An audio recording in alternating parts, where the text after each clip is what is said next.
Donald Trump's remarks, he's also gone on to call the Strait of Hormuz as the Strait of Trump.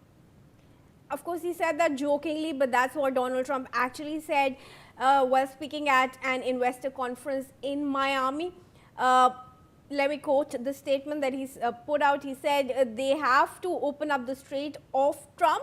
I mean Hormuz. That's what he said before adding with a smile, "Excuse me, I'm so sorry." Such a terrible mistake. He then declared the fake news will say he accidentally said it. No, there's no accidents with me. Trump clarified, not too many. Trump made the remarks, of course, amid ongoing tension with Iran and pressing for the key oil shipping route to be fully reopened. Take a look, viewers.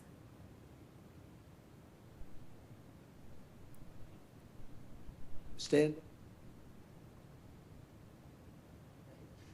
More so than NATO. Now they're a little closer to the action than NATO in all fairness, but they have to open up the Strait of Trump. I mean, Hormuz. Excuse me for this. I'm so sorry. Such a terrible mistake. The fake news will say he accidentally said no.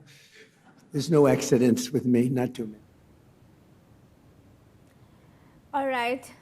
Commodore Sodi, of course, Trump, in his classic Trump style, going on making those claims.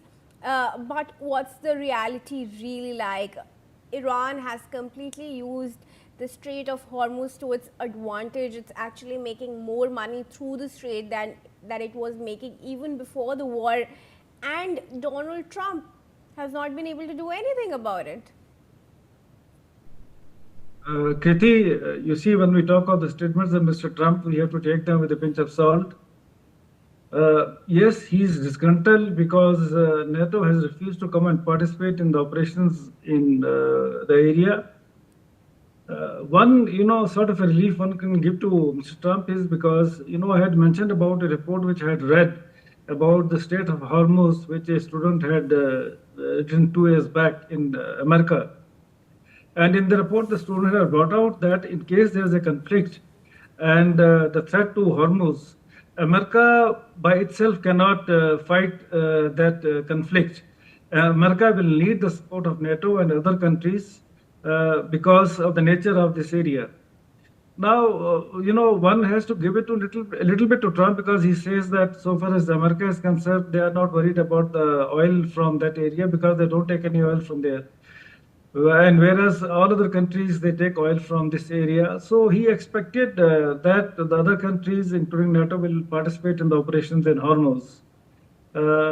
Now, with regard to, again, the statements which are coming from Mr. Trump, you see, when you talk of giving a pause and extending the pause for another 10 days, one expects that your tone, when you make statements, that your tone also will come down slightly and you will make an effort to see to it that, it goes in the direction which would lead to some sort of discussions. But the statements Mr. Trump is making, they show no indicators towards that. And yes, he is full of humor, and let us enjoy the humor from whatever statements he is making. Yes, of course.